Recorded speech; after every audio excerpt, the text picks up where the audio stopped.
Welcome. In this video I'm going to show you how you can perform a power divergence test with R. I'm using Jupyter Lab with an R kernel, but the code should work also in, for example, RStudio or any R IDE that you're using. This video will be long because I will be going over the formula rather than using a third-party library. If you're interested in just simply using a library, then see my video on that. I will focus on how to actually build up the test, not so much if you should be using the test and what the test, in which situations it should be used, etc. The test is actually a family of tests. Cressie and Read, they figured out that with this formula here, with a lambda parameter, depending on how you set that, you actually get, for example, a freeman-tukey test or a Niemann test or a mod likelihood ratio test, etc. So two special cases, because if lambda is 0 or -1, this denominator becomes 0 and dividing by 0 is shouldn't be done. Alright, because it's using a chi-square test, there are some conditions about the expected counts that you shouldn't have too many that are below usually 5. So I've written down some suggestions for that over here.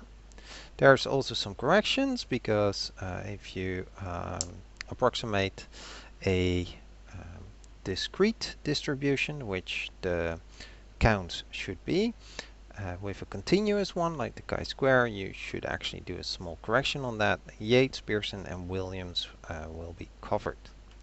Now we'll be needing a example data, so I'm loading in the GSS 2012 data, slightly adjusted, and show you the first 5 rows.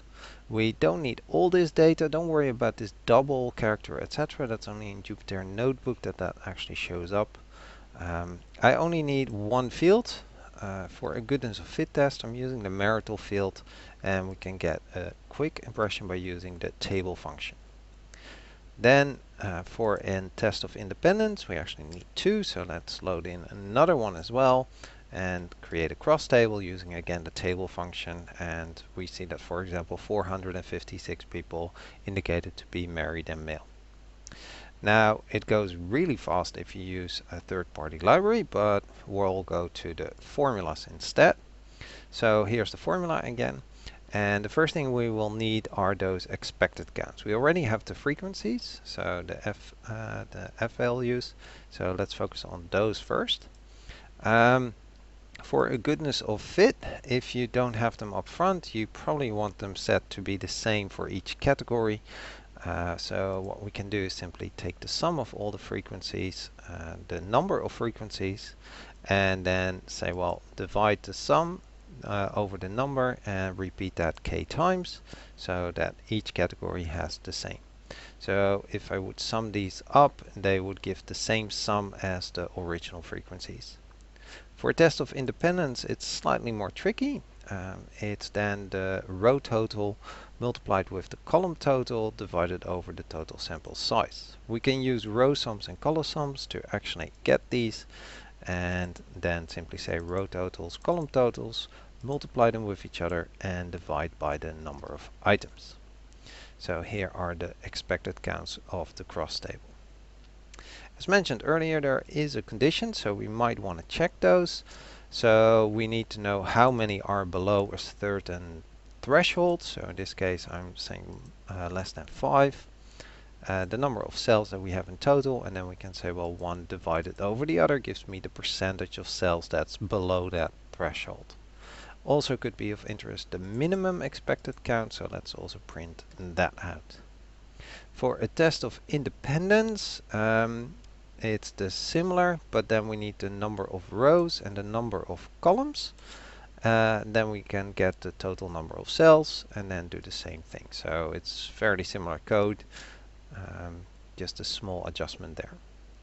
Then we actually have everything we need for that formula. And so we have 3 specific cases, and it might be useful to actually simply make a small function for that. So I've made a function with the observed values, the expected values, and the lambda that we want. In the first case, if lambda is 0, then we use this one, which is 2 times. So 2 times the sum, that's the big E, both of them in this case, of the observed value, so the f, multiplied by the natural logarithm, which is the default if you use the log function, of the f value, so the observed, divided by the expected.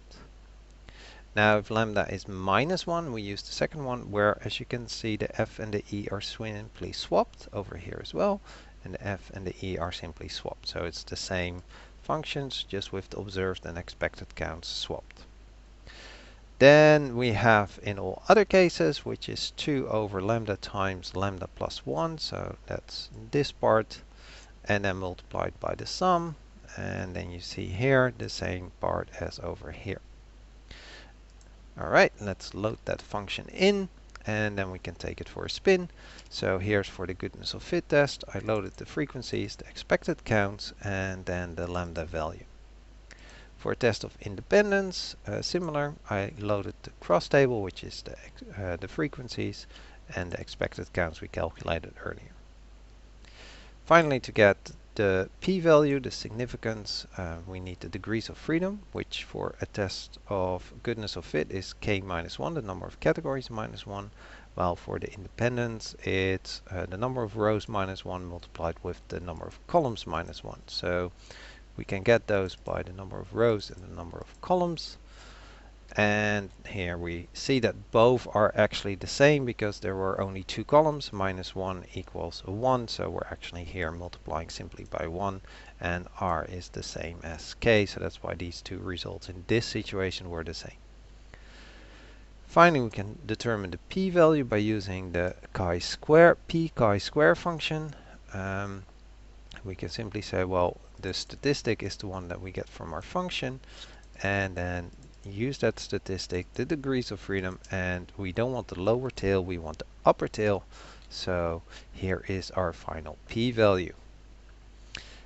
For the corrections, there are 3 that I'm aware of, which the first one is the continuity correction from Yates, which should only be used if you have a 2 by 2 table.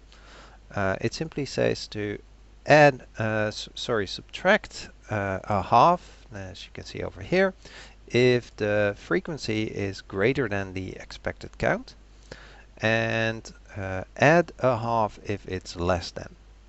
So this will adjust those.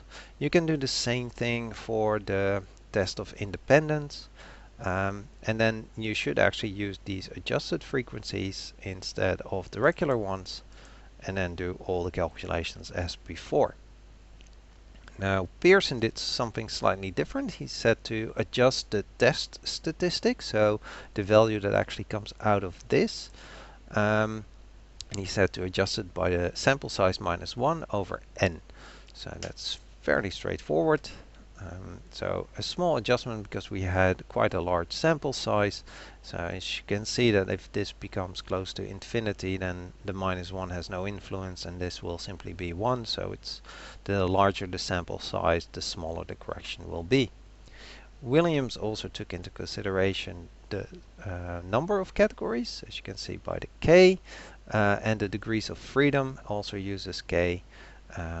And then you can just calculate this value and multiply again the test statistic with that 1 over q. For independence, it's a little bit trickier, but it uses then the row totals and the column totals. But in the end, it gets the same result. And as you can see, also a minor adjustment in this case. Alright, and that's how you can perform a power divergence test using the formulas. If you're interested, in the Jupyter notebook I also add some comparisons with the original test. So for example the chi-square test and the freeman-tukey, and these will then actually give you this, will show you that they are the same, and they will give the same result. One function to do it all. So this has basically all of the above in one large function. So I put it in just in case you were interested, and of course the references as a finishing touch. Alright, I hope this was helpful, and thank you for watching.